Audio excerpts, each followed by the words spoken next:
चोपड्या तालुक्यातील सार्वजनिक व्यवस्थेअंतर्गत 5 शिधापत्रिकाधारक जसे अंत्योदय योजना, प्राधान्य कुटुंब योजना यामधील जे लाभार्थी आहे व्यक्ती आहे यांनी आपले स्वतःची KYC संबंधित रेशन दुकानामध्ये जाऊन करावायचं आहे.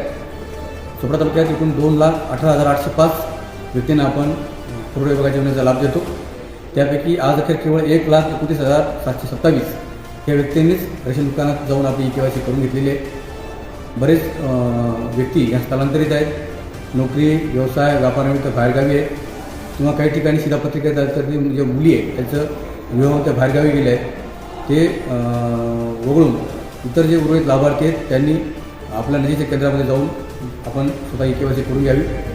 19,078 इतक्या मोठ्या संख्येनं KYC बाकी असलेल्या व्यक्तींची संख्या आहे आणि 28 फेब्रुवारी 2025 ही KYC करण्याची अंतिम दिनांक आहे.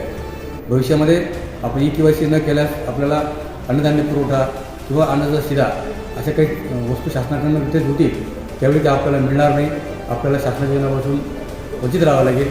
त्यामुळे आपण तातडीने लवकरात लवकर आपल्या नजीकच्या स्वतः दुकानामध्ये जाऊन आपली KYC घेऊन जावेत.